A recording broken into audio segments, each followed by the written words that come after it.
Então comecemos a falar aquilo que nós temos mais dúvidas, acerca da morte, acerca da obsessão, acerca das cartas, da comunicação mediúnica, acerca do dia de finados.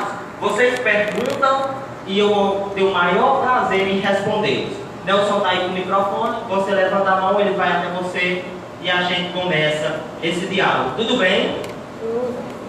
Meu Deus. É melhor começar pelo passe, Dona. A gente aplica o passe.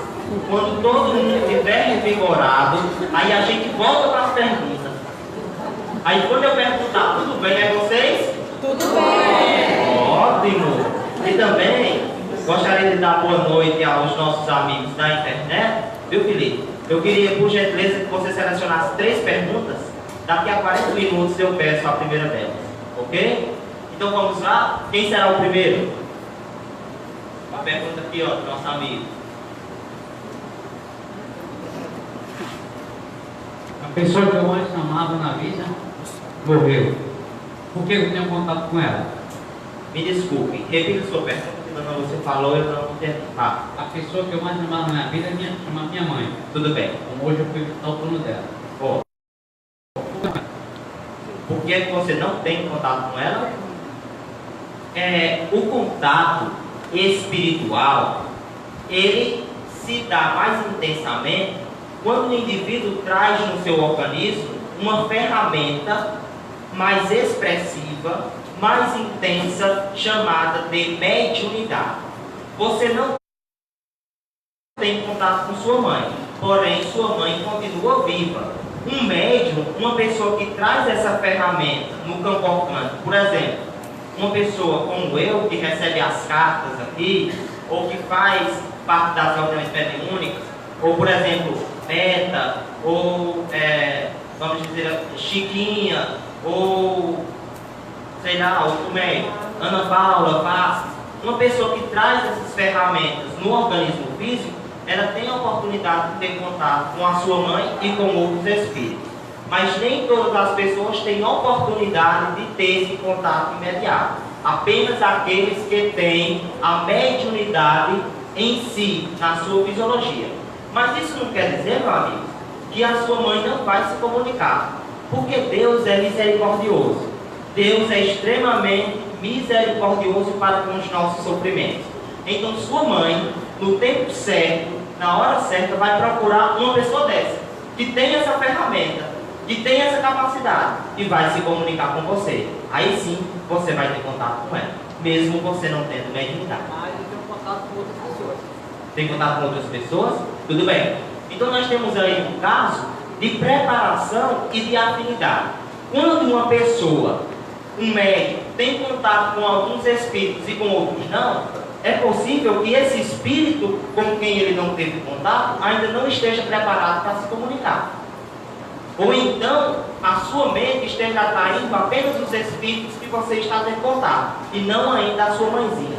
Eu lhe oriento que ore, que peça a Deus, que estude acerca da mediunidade, porque já diz o ditado: Deus tem hora certa para tudo. No momento adequado, a sua mãe entrará em contato contigo. Tudo bem? Próxima pergunta. Boa noite. Boa noite. Meu nome é Cristiana. Certo? Bom, eu tenho uma dúvida. Há muito tempo que eu não estudo, mas eu leio sobre o Espiritismo, eu frequento a casa, eu me sinto bem quando estou aqui. Ó, Mas muitas vezes eu tenho uma pergunta dentro de mim.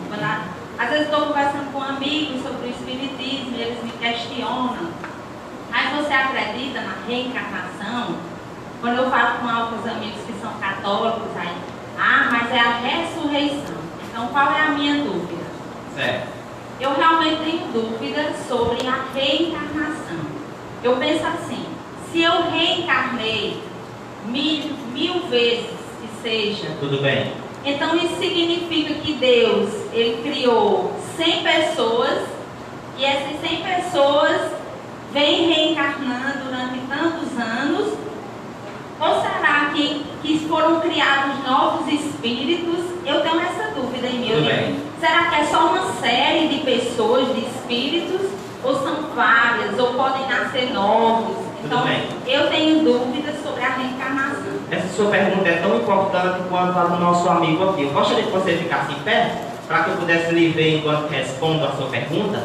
A codificação, que foi compilada por Kardec e que foi trazida do mundo espiritual, diz o seguinte: Deus nunca parou de criar. Nunca. Então a criação de novas centelhas espirituais, de novos espíritos, é uma criação constante. Agora, se você reencarnou 1000 vezes, não quer dizer que Deus criou 1000 espíritos. Apenas surgiram 1000 corpos, mas o espírito que passou por esses 1000 corpos foi um único, que no caso você. Imaginemos o seguinte: eu tenho esse copo com água. Eu tenho esse copo com água. Eu posso transferir essa água para um outro copo? Será outro copo, não será? Mas não continuará sendo a mesma água?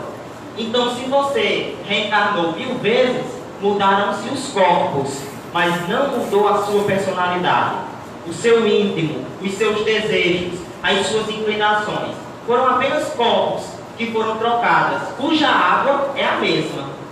Compreendeu o que eu estou falando? Então, nessas 1000 encarnações passadas, como é seu nome? Cristina. Cristiane. Era a mesma Cristiane, vindo em cada um deles, com a mesma personalidade de Cristiane. Se nós pegássemos você, que tem uma personalidade forte, de empreendedora, gosta de trabalhar, não fica parado enquanto não vê tudo organizado, há 100 ou 150 anos atrás, em outro corpo, era a mesma pessoa, empreendedora, que gostava de trabalhar, que não se cansava enquanto não houvesse tudo se organizado. Por quê? Nós mudamos os corpos, mas não mudamos a identidade. É apenas a água que transferiu de um copo para o outro, mudou o copo e não a água. Foi compreendido? Ótimo. Então, próxima pergunta. Nossa, como vocês estão encabulados. Tem uma pergunta aqui na internet, posso fazer? Vamos lá.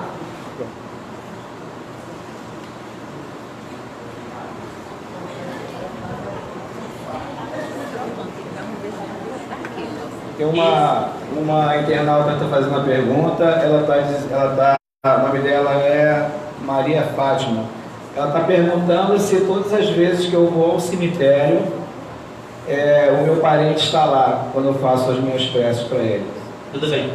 Ótima pergunta. Eu queria dizer que o Rui Grandissano me informou que nós temos pessoas que assistem de Portugal, de outros países, né? Talvez essa seja uma dessas pessoas. Então, minha amiga, boa noite para você. Depende muito. É fato que nesse planeta de provas e expiações e de transição, quando o familiar vai no cemitério, a grande maioria das vezes, vamos dizer assim, 70% das vezes, o familiar está lá presente. Porque o familiar sente a atração mental. Ele é chamado e ele sente a vontade de ir ao encontro daquela pessoa que está orando, que está chorando, que está sofrendo no túmulo. Mas espera aí, e os outros 30% que não estão lá no cemitério? Onde estão?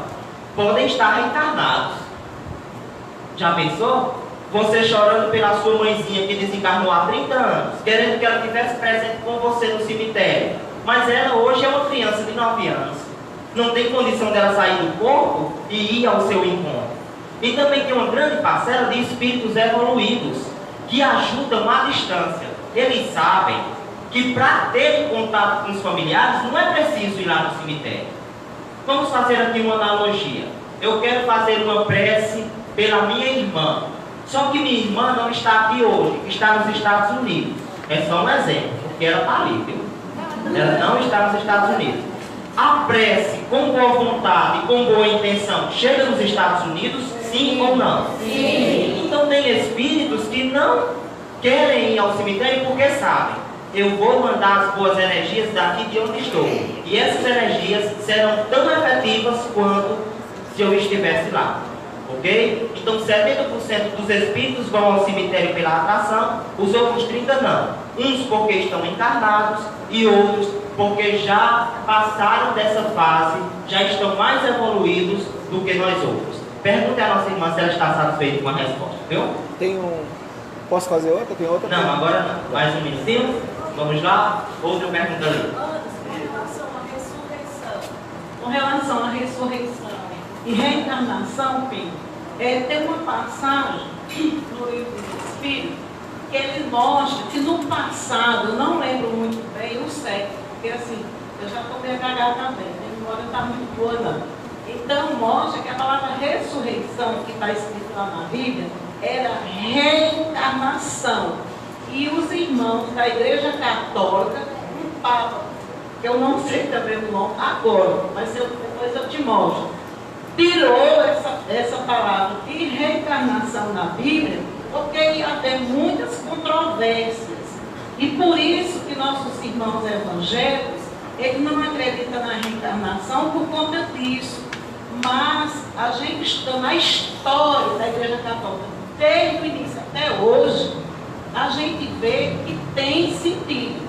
Por exemplo, eu fui evangélica nessa vida há muitos anos, mas eu procurava muitas perguntas das quais eu não tinha resposta. E aonde foi que eu encontrei? Exatamente aqui na doutrina espírita. Porque a doutrina espírita, ela é consoladora, ela chega a nos mostrar o que é real, mostra lógica, vem filosofia, vem a ciência como um todo e se congrega e a gente realmente se sente respondido e auxiliado por essas coisas. Uma das vezes eu me senti muito mal, estudando para um concurso. Eu já estava num ponto de ter pneumonia, porque eu só me lembrava de livro, eu não lembrava de casa, de prato, de marido, de nada. E fui sufocando na casa cheia de ácaros, e eu não podia respirar. De repente eu liguei para uma pessoa amiga, e ela fez um atendimento à distância. E foi dito que essa é a 4ª vida minha aqui no planeta Terra. E, portanto, eu já passei por suicídio, já passei por câncer de pele e outra coisa que eu não me lembro. Então, na realidade, quando a gente vê o cotidiano nosso com relação às vidas passadas nossas, vem resposta na doutrina. Não interessa se no passado, das 3 vezes lá, eu fui uma mulher. Mas, graças a Deus, aqui a gente encontra realmente a resposta correta. Obrigado, amiga, pelo seu depoimento. E eu queria só reiterar que, independente das diferenças teológicas, os nossos irmãos evangélicos e os católicos são merecedores do nosso mais absoluto respeito e consideração. Próxima pergunta. Já que hoje é dia de finados, eu queria fazer uma pergunta concernente à questão do velório. Né? Ótimo. Em relação ao velório, a gente já observa que muitas vezes termina sendo uma ocasião social. As pessoas vão para fazer visita lá ao ente querido, mas terminam ficando lá fora, conversando assuntos diversos. Eu queria saber, em relação a esses assuntos diversos, até que ponto atinge o irmão desencarnado? Qual é a consequência? Como a gente deve se portar no momento de velório? Vai depender muito, Mônica, do estado espiritual em que se encontra o desencarnado. Porém, no planeta de provas e expiações em que estamos, há de se ter em conta que a maioria de nós, quando desencarna, ainda guardamos as nossas imperfeições. E a maioria de nós, quando desencarnamos, também fica muitas vezes ao lado do corpo, no momento do velório. Então, já tivemos depoimentos de espíritos que chegaram na reunião mediúnica insatisfeitos ao extremo, dando depoimento de que estava no seu próprio velório e o cunhado estava falando mal. A prima estava dizendo, era tão bonzinho, mas morreu me devendo dinheiro. Era meio PA. Sabe? Às vezes tem pai de família que chega na reunião médica e diz assim: Ave Maria, eu amo as minhas filhas, mas elas já estavam dividindo a herança na porta do cemitério. Porque estavam me escutando. Então, a melhor forma de nos comportarmos diante de um velório é com sinceridade de sentimentos e de coração. Se nós temos alguma coisa contra aquela pessoa, se ainda não perdoamos, se ainda não tiramos do nosso coração algum tipo de ressentimento, fiquemos em casa, façamos uma prece, porque quem não ajuda também pode não atrapalhar, é uma opção.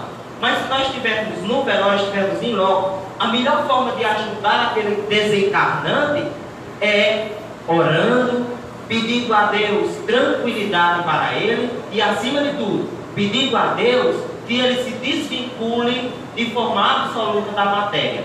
Porque uma vez desencarnado, a matéria não tem mais valor nenhum. É apenas matéria. O que fica são as amizades, as emoções, o amor, a afinidade. O que é de material não importa mais. Então, no momento do velório, oremos e peçamos a Deus um bom andamento para aquele plano espiritual. Com relação à sua pergunta, se atrapalha, nessa atual conjectura, onde grande parte da nossa população é imperfeita, atrapalha sim e muito, porque nós não sabemos lidar com as críticas que nos chegam e com aquilo que nós escutamos dos nossos irmãos. Entendeu? Foi respondido, Rony? Ótimo. Outra pergunta? A gente se dirige ao cemitério, claro, ali está tudo aparentado, mas vamos dizer que um parente da gente se encontra numa região umbralina. Aí é possível que essa criatura compareça nessa reunião familiar e, se for possível, como isso aconteceria? Certo. Eu queria só dizer que os nossos irmãos ali de trás não me fizeram nenhuma pergunta. Eu estou sentindo que Geraldo Lira quer fazer uma pergunta. Estou sentindo, tá? Mas vou responder a pergunta de Francilino. Olha, Francilino, é possível sim que o espírito, mesmo estando nas regiões umbralinas, compareça a essa reunião familiar. Porque devemos pensar assim: quem foi um espírito extremamente inferiorizado no planeta Terra? Vamos citar um: Judas Iscariotes. Vamos citar outro: Herodes, Antipas. Mas Herodes gostava de Herodíades e esse sentimento era verdadeiro. Judas gostava dos seus pais e esse sentimento é verdadeiro. Então, mesmo aquele espírito estando no umbral, ele pode visitar esse núcleo familiar porque ele ama. Ele não ama da forma crística, mas ama os seus semelhantes. Ama o seu pai, ama a sua filha, então ele é atraído da mesma maneira. E em algumas situações é até beneficiado por isso. Porque quando ele é atraído, ele sente: eu sou amado. Não esqueceram de mim. Eles lembram de mim com emoção. Então por que relutar diante desse amor? Entendeu? Então é possível sim, e algumas vezes é até terapêutico para este espírito. Próxima pergunta. Boa noite. Boa noite, amiga. É a primeira vez que eu estou vindo aqui. Que bom, seja bem-vinda. Obrigada. A respeito do meu marido que faleceu, vai fazer 10 anos esse ano. Certo. E eu já vi ele várias vezes, e reflexo, e eu olho assim, Ok. se ele está querendo me falar alguma coisa. Mas não faz gesto nenhum, ele só olha. Tudo bem. Na verdade, é possível sim, e eu até sinto como médico, que seu marido quer lhe falar alguma coisa. Me vem até essa percepção nesse momento de diálogo. Porém, não é que ele não queira dizer, Felipe. É que você não tem as ferramentas que nós falamos com o nosso irmão aqui para escutar. A audiência mediúnica e a vidência mediúnica são duas coisas diferentes. Tem pessoas que têm vidência mediúnica, veem, mas não escutam nada. E tem pessoas que têm audiência mediúnica, escutam, mas não veem nada. Então talvez, minha amiga, você esteja com a vidência mediúnica mais expressiva, mais intensa. Você consegue vê-lo, mas não consegue captar aquilo que ele tem para lhe dizer. Não é que ele esteja num caso de surdo-mudo. Ele não é um surdo-mudo. Ele está querendo falar, mas você ainda não está preparada, mediunicamente falando, para captar. Então, novamente, nós nos colocamos à disposição. Se caso seu marido quiser dizer alguma coisa por nosso intermédio, nós teremos a maior satisfação em passar para você. Tá certo? Beleza? Outra pergunta? Boa noite. Boa noite. É minha primeira vez aqui também. Certo. E eu confesso que não vim outras vezes porque eu tinha medo. Tudo bem. Não sei de quem, mas eu tinha medo. Eu acho que um dos medos que eu tinha era de descobrir uma mediunidade aqui. Então minha pergunta é o seguinte: como é que a gente sabe se tem ou não tem a mediunidade? E como profissional de saúde que sou, Certo. porque enfermeira, eu queria saber como identificar também nos pacientes que a gente atende. Tudo bem. E não confundir uma mediunidade, por exemplo, com um transtorno mental ou Tudo bem. esquizofrenia. A senhora sabe que essa menina da minha família ainda é uma prima, assim, mas a pergunta dela foi muito boa, assim como as outras perguntas também. Muito interessante. Vamos lá. Primeiro, é necessário desmistificar algumas coisas. A primeira coisa a ser desmistificada é que todos nós somos médiuns, segundo Kardec, em maior ou menor grau. Mas não se preocupe. Antes de falar isso, eu quero retomar a fala anterior. João Nunes Maia diz, o espírito miramês, que nós podemos desenvolver a mediunidade em qualquer momento da nossa vida. Seja com 10, 20, 30, 70 anos, não importa. Essa mediunidade ela pode se desabrochar. Mas não se preocupe, porque os médiuns tarefa, aqueles médiuns que trazem a mediunidade de forma mais intensa, que se manifesta de forma mais expressiva, que ele precisa trabalhar com essa mediunidade para não se prejudicar, começa na tenra infância. Olha só, Chico Xavier, 7 anos de idade, Divaldo Franco, 10, e por aí vai. A mediunidade mais forte no popular, que a gente chama no meio espírita mais ostensiva, ela já começa na tenra infância. Então, se você já passou por essa fase, sem a manifestação intensa dessa mediunidade, eu creio que não será nas fases futuras que ela irá se manifestar. Agora, para a sua pergunta acerca do lado profissional de saúde que você desempenha. Você pode ajudar as pessoas que estão passando por problemas espirituais e mediúnicos, orando por elas. No momento de administrar uma medicação, faça o Pai Nosso. Está aqui, ó, de pirona na veia. Pai Nosso que estais nos céus. Voltarei, santificado seja o vosso nome. Ajuda esse nosso irmão, Senhor, que está passando por problemas mediúnicos espirituais. Quando ele pode ser até mentalmente, você não precisa verbalizar isso, só aqui na mente. E como perceber?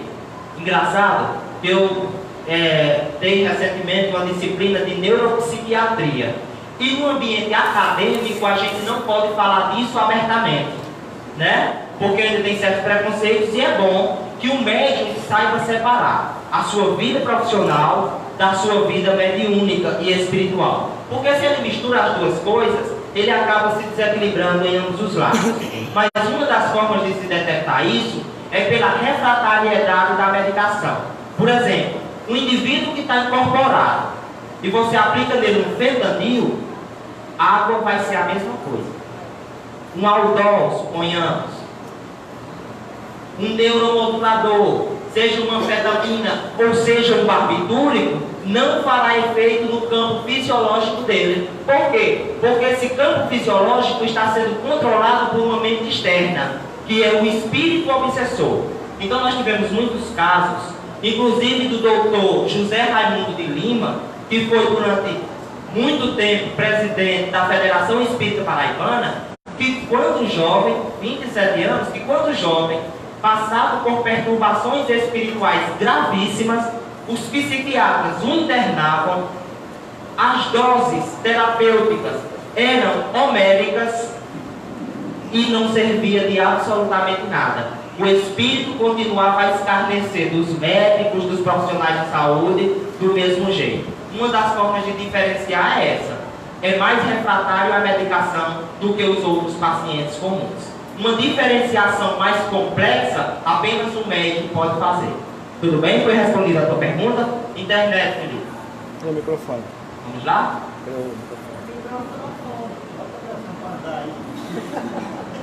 Esse que está falando aí é meu pai. Agora vocês sabem o motivo de tamanha beleza.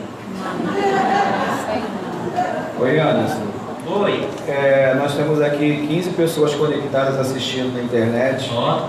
Eu queria falar para essas pessoas que são muitas perguntas que estão surgindo, não vai dar para responder todas, né?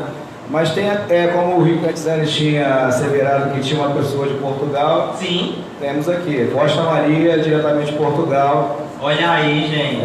E ela está perguntando. O Wi-Fi aqui ainda tá bom, hein? Vai lá. Ela está perguntando aqui, ó. Boa noite, sou médium, trabalhei anos na reunião mediúnica por mais de 15 anos, mas nunca tive contato com meu filho que partiu há 28 anos e minha mãe há 5 anos. Nunca recebi uma comunicação de nenhum ou nem mesmo de nenhum parente. Ela pergunta, é questão de merecimento ou porque sou médium de desobsessão? Um abraço direto de Portugal. A senhora é médium de desobsessão? Essa é uma questão multifatorial. Primeiramente, boa noite, seja bem-vinda ao nosso diálogo. É uma questão multifatorial. Vamos lá. Primeira parte, nós devemos entender que, enquanto médiums, a nossa função é mais ajudar aos outros do que ajudar a nós mesmos. Eu estou psicografando desde os 14 anos de idade. Tenho familiares que partiram. Inclusive, um dos meus familiares partiu durante um plantão que eu estava tendo no hospital regional. Sabe quantas comunicações eu recebi dos meus familiares? Nenhuma.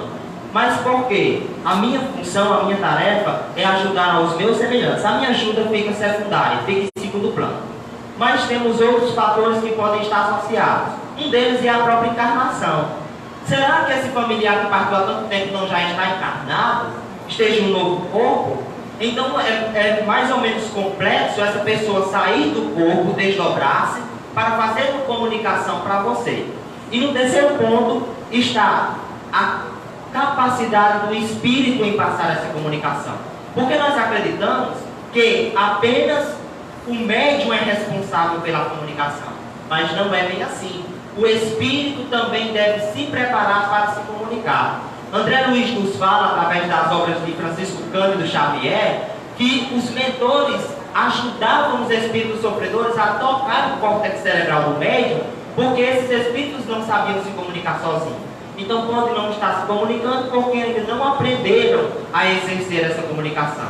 E em quarto lugar está o merecimento. Eu não posso aqui definir qual desses 4 pontos é o seu caso, mas é uma questão multifatorial. Eu posso me comprometer a perguntar ao nosso espírito assistente e protetor, chama-se Rui Canzani, e depois lhe dar uma resposta mais segura, porque essa questão é muito complexa e multifatorial. Se eu lhe desse um fator apenas, poderia estar incorrendo em erro, e nós não queremos isso no momento. Tudo bem, minha amiga? Dê o seu feedback, saber se você está satisfeito com a resposta, tá certo? Agradeço. E é uma satisfação muito grande poder lhe atender.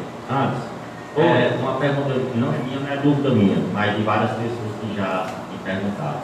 Hoje eu sou casado com Renilda. Vidas passadas eu fui casado com outras mulheres, outros espíritos. Quando eu for para o plano, Renilda for para o plano e as outras minhas mulheres estiverem lá no plano. Qual delas é minha mulher?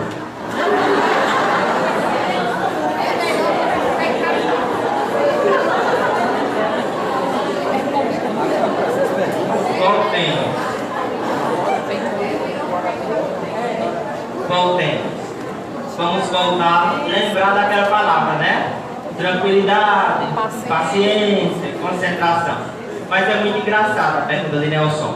Olha só, Nelson. Primeiramente, eu queria dizer que Renilda é uma santa. Tá? Em segundo lugar, eu queria dizer que a gente se conjuga a outro espírito pelos laços do matrimônio, ou da paternidade, ou da fraternidade, ou da maternidade, pela necessidade espiritual.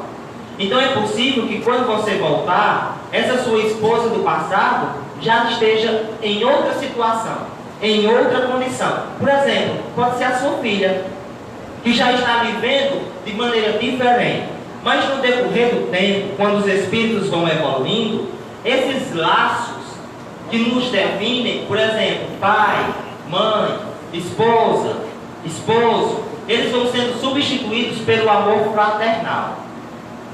Sabe? Porque os espíritos evoluídos, eles não têm necessidade de estabelecer a relação sexual tal qual nós entendemos.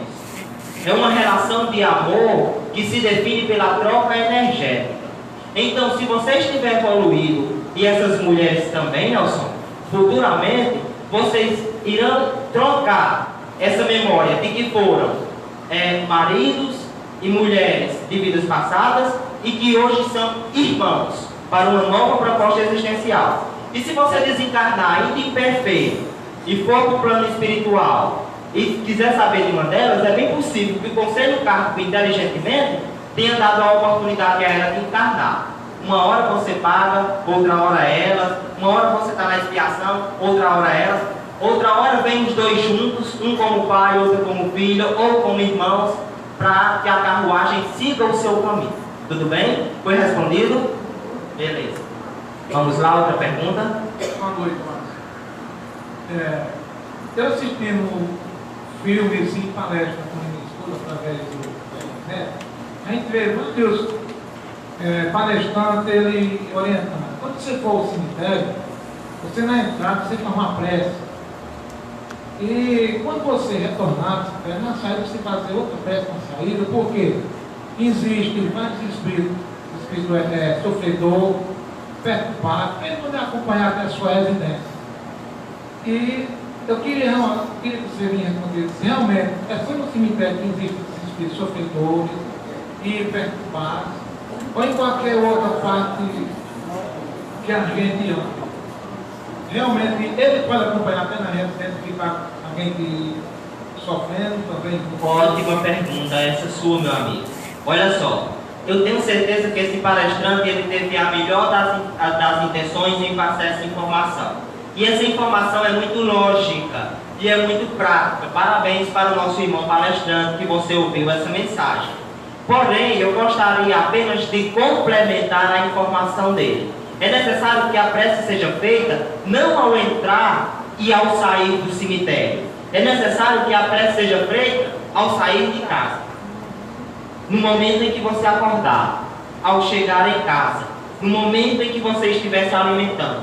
Quanto mais prece, melhor. Porque nós temos a impressão de que apenas no cemitério é que está a grande aglomeração de espíritos. Olha só,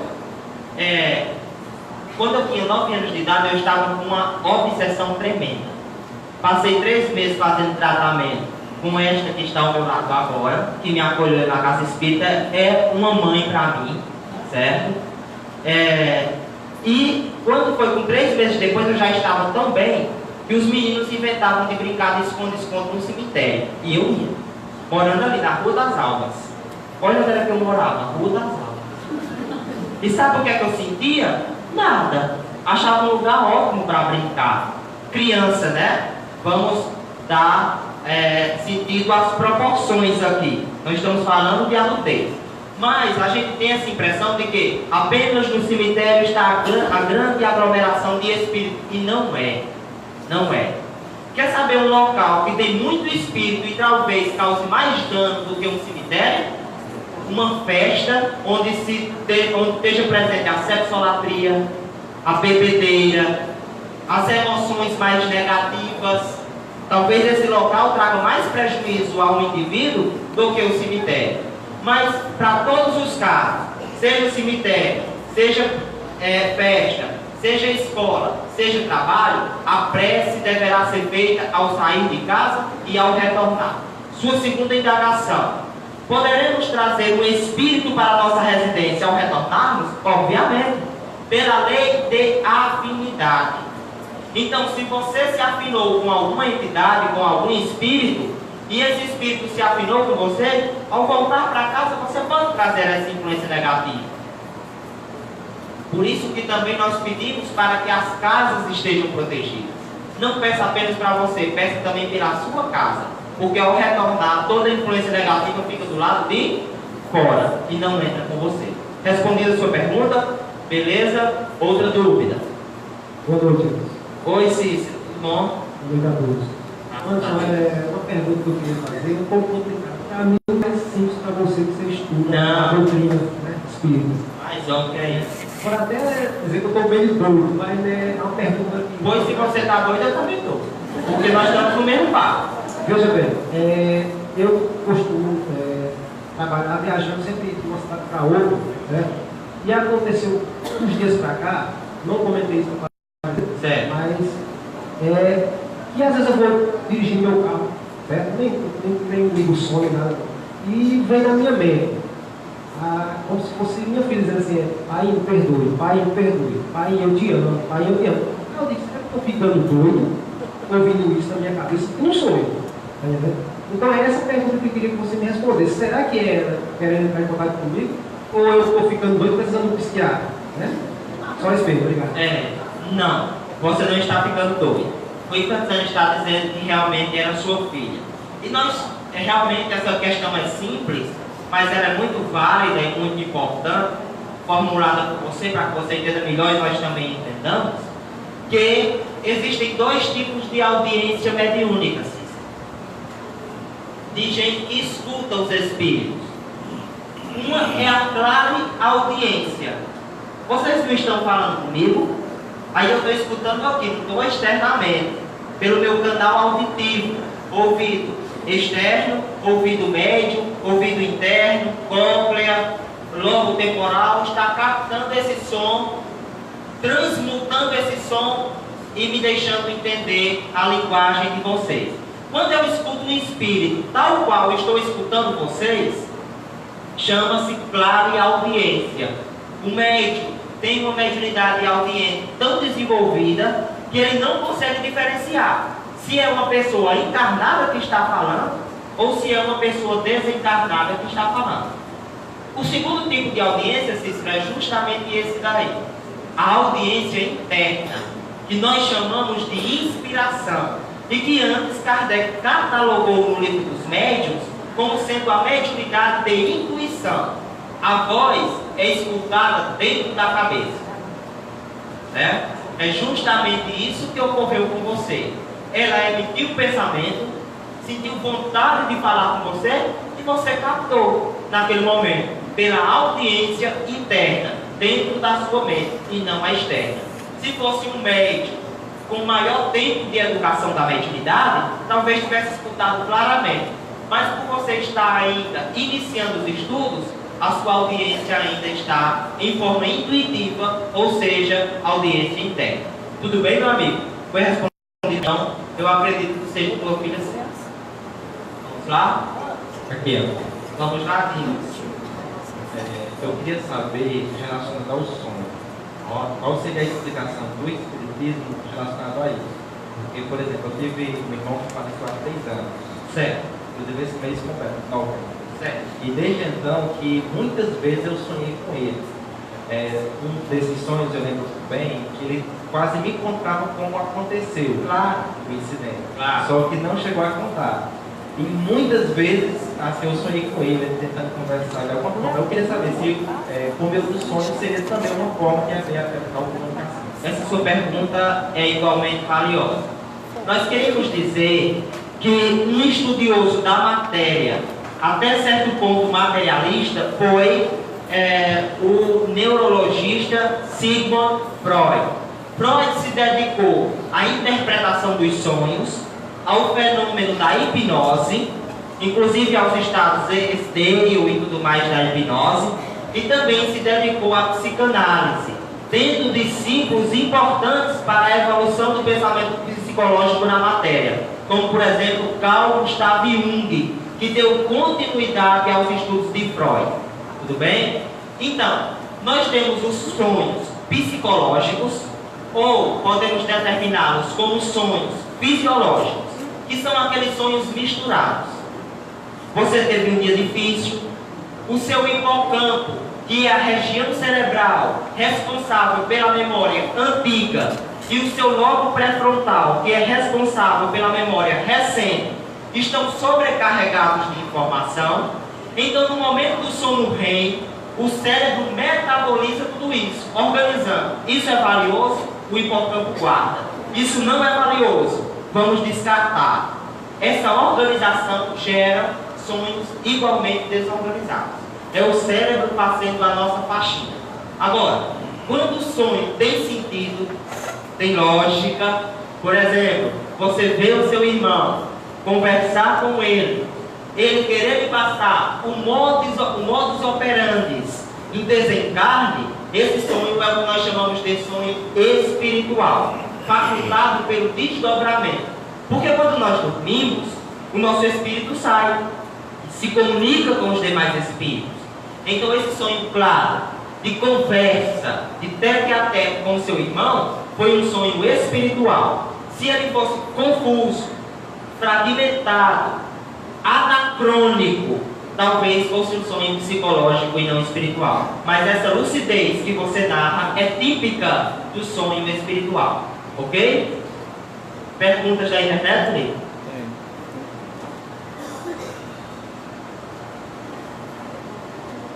Eu creio que está sendo bem proveitoso, tá? Tá? Bom, na verdade não é uma pergunta, ela está fazendo uma afirmação. Certo. É Lili Costa Ribeiro. Hoje estou muito triste, mas não quero que os meus que partiram se entristeçam com as minhas lágrimas. Tá? E aqui a dona Maria do Carmo Alves. Eu creio que Leni seja de Fortaleza, né? É. Certo. Maria do Carmo Alves manda um abraço para a dona Lúcia, está morrendo de saudade. Maria do Carmo Alves. É a mãe Cristina. Ok, obrigado. Outra pergunta?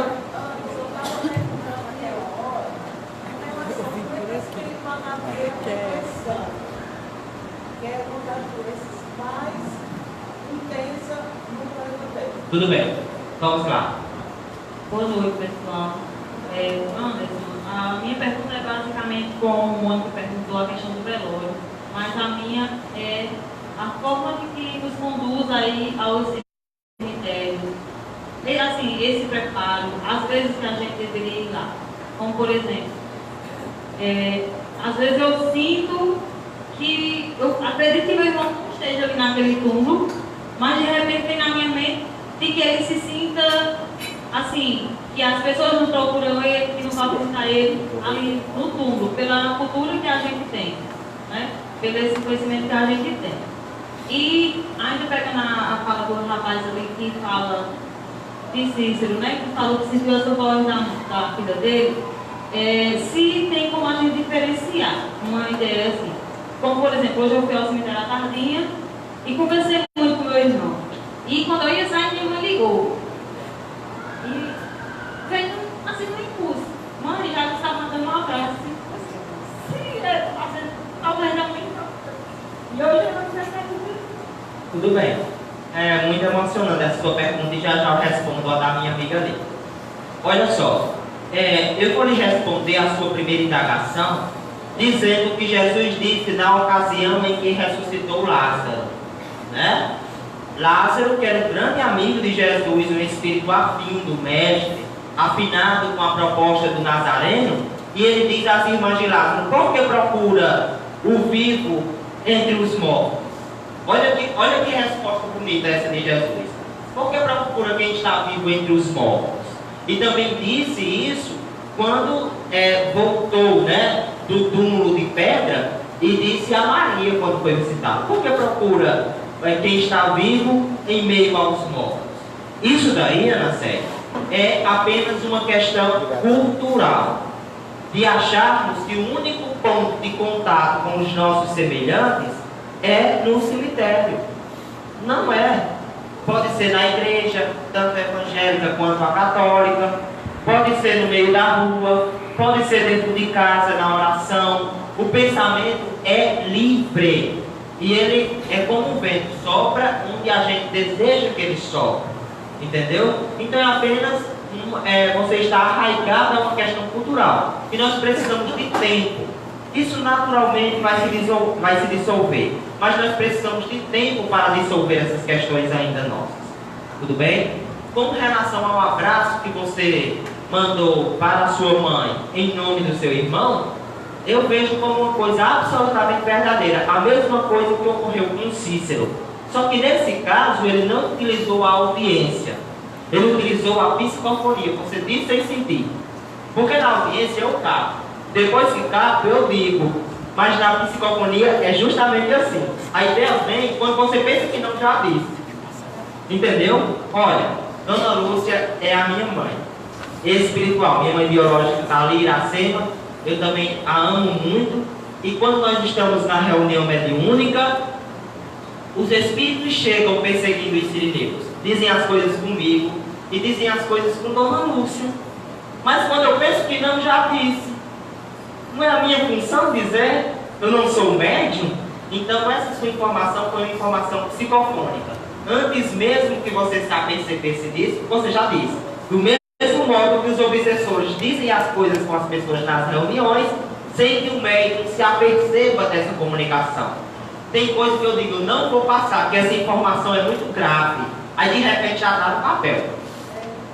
Entendeu? Eu penso assim, eita, esse espírito vai dizer isso, e se gerar problema. Quando eu penso, já está no papel. É a psicografia que se desenrola dessa maneira. Respondendo à pergunta da nossa amiga ali sobre a depressão, nós devemos ir pela orientação da Organização Mundial de Saúde de que a depressão é a doença do século e que mais ou menos em meados de 2020, grande parte da população mundial esteja morrendo em função da depressão. Porque nós tivemos na década de 80 muitos índices de doenças infecto-contagiosas, como por exemplo a AIDS e as doenças oportunistas advindas dessa primeira. Mas nos anos 90 e nos anos 2000, com o controle da AIDS, nós tivemos o acometimento das pessoas através das doenças crônicas, de hábitos de vida, ou seja, a hipertensão e o diabetes, causando AVE, infarto agudo do miocárdio e por aí em diante. O padrão vai mudar novamente. Em meados de 2020, será a depressão que mais vai matar no mundo. Eu tenho certeza que você conhece, se pensar aí um pouquinho, 2 ou 3 pessoas que tomam psicotrópico. Seja Rivotril, seja Lexotan, seja amitriptilina, seja fluoxetina, os inibidores seletivos da recaptação de serotonina. Você conhece, porque nós estamos adoecendo da mente.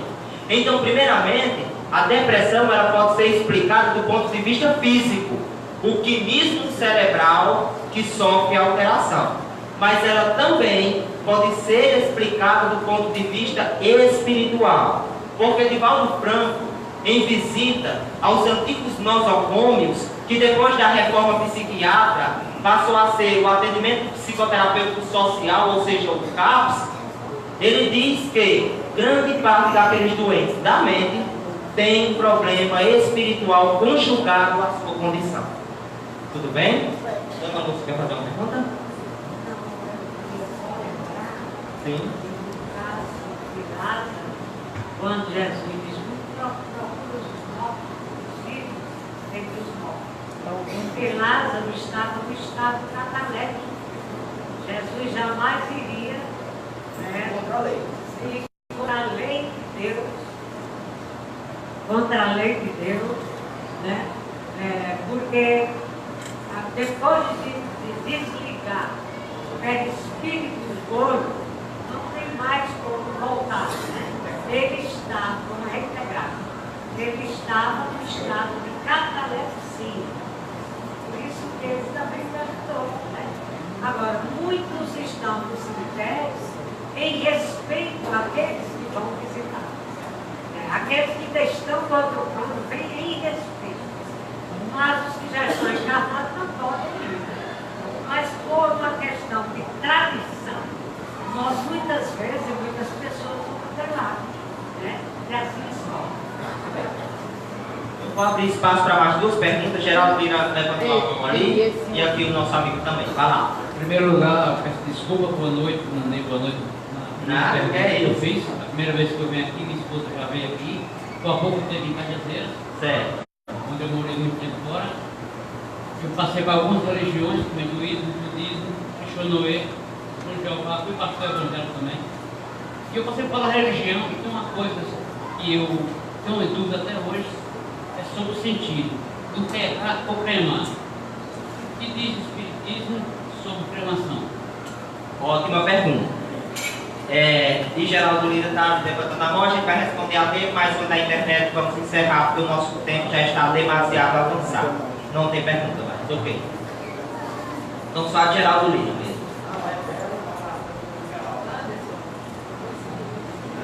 Tá, agora minha gente, eu queria dizer o seguinte a vocês, ó, preste atenção aqui. Se a gente se alongar, não podemos tirar as cartas. A gente tem que ser disciplinado. Então nós dedicamos 50 minutos, já estamos em 55. É porque a conversa é boa, né? A conversa é muito boa. Mas vamos encerrar com a pergunta de Geraldo Lira e a sua pergunta você me faz posteriormente. Tudo bem? Respondendo a sua questão, tem espíritos imperfeitos que não conseguem se desvincular da matéria no primeiro momento. Então é possível que um caso de cremação, ele cause algum dano a esse espírito, por ele não ter se desligado completamente da matéria. Mas, casos de espíritos evoluídos, a cremação não acomete ele em absolutamente nada. Vamos pensar aqui um caso comigo, de Santa Joana d'Arc, que nasceu em Dom Remy de La Rochelle, que com 14 anos se descobriu médium e libertou a França através da mediunidade de audiência de uma guerra que assolava aquele povo. Quando a fogueira chegou até ela, simplesmente o espírito não sentiu mais nada, dada a evolução daquele espírito. Agora, alguém mais imperfeito, sendo cremado, possa ser que sinta alguma alteração. Mas o fato é, espírito não morre. Pode queimar o corpo quantas vezes quiser, mas o espírito sofrerá e continuará vivo, porque a morte espiritual, ela não existe. Vamos lá?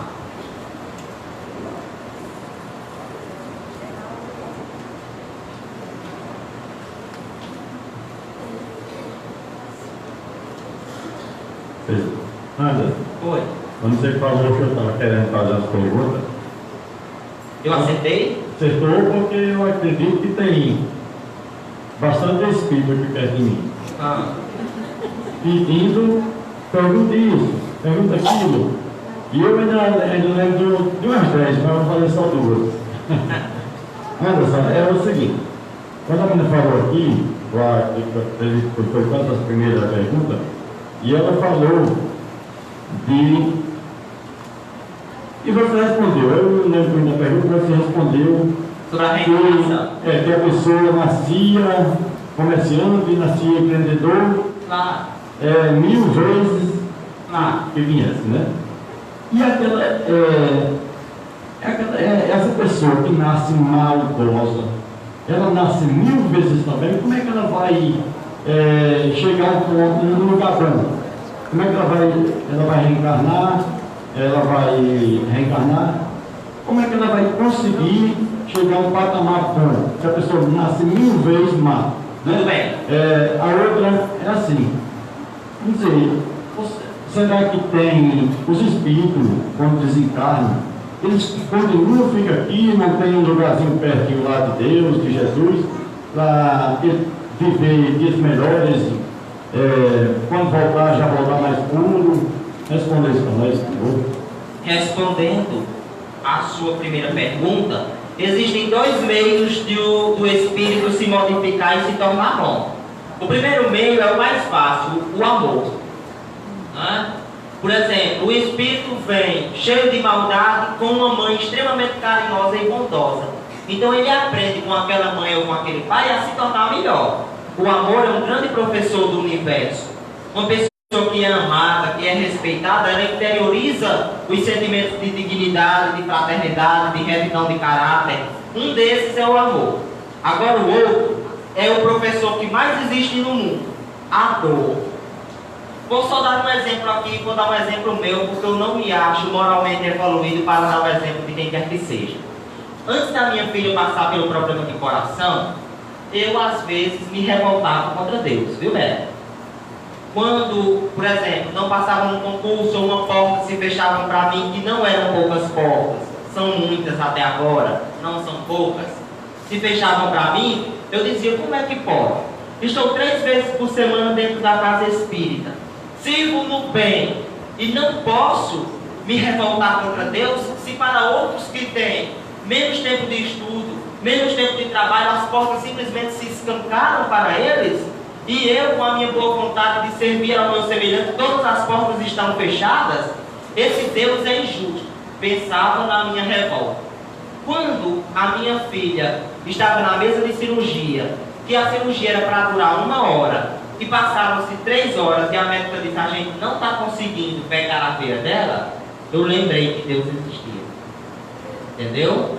Aí eu prometi a mim mesmo, eu disse, Deus, se você me ajudar nesse caso específico, olha a promessa, Não foi de 1 quilo de feijão, subir com 1 quilo de feijão ou 50 quilos de feijão no Cristo Reis e colocar no pé lá da estátua, não.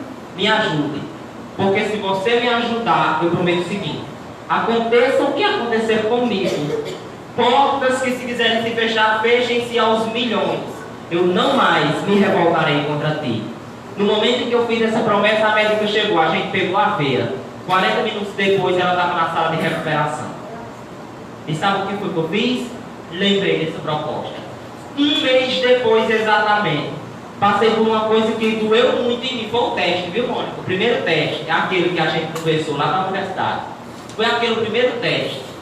Quando eu me vi diante da frustração total, diante da depressão total, que eu vinha de Marisópolis, onde eu trabalho, para casa. E eu pensei assim, novamente eu tentei e a porta se fechou para mim.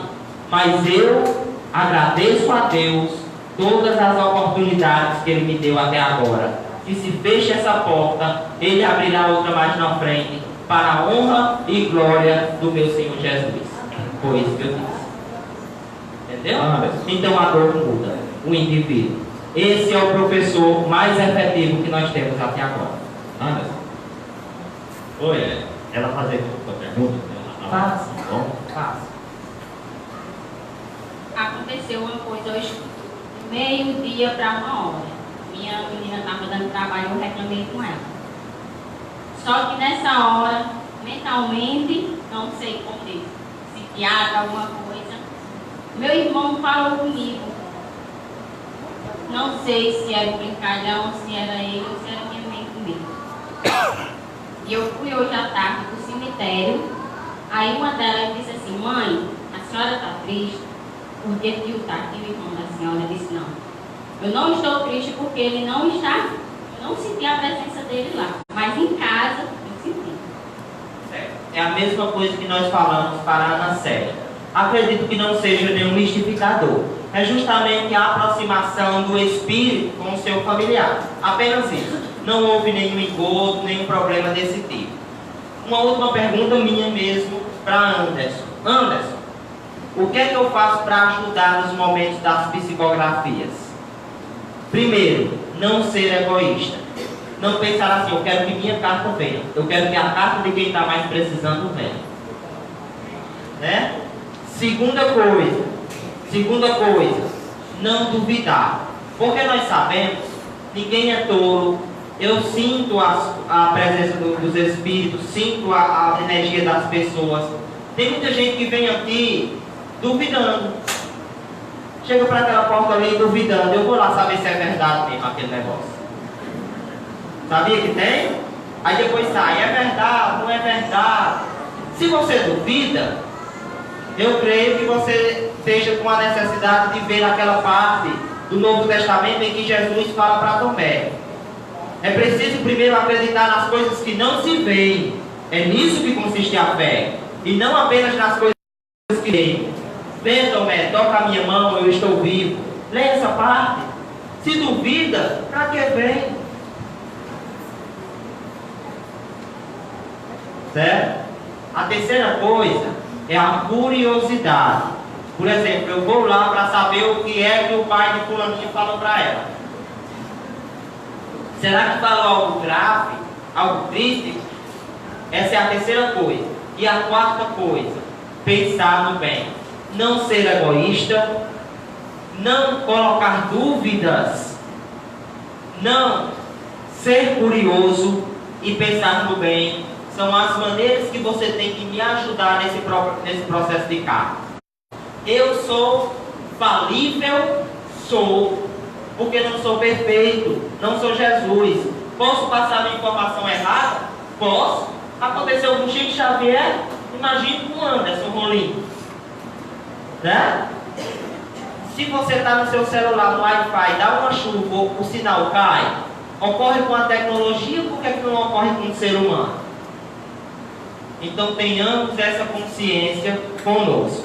E eu terei o maior prazer em ajudá-los. Vamos vibrar, vamos pedir a Deus misericórdia para a nossa nação. Vamos continuar o nosso dia agora com as cartas. E será, viu, Isani? Passe, viu? Não, porque tem aquele negócio da Vamos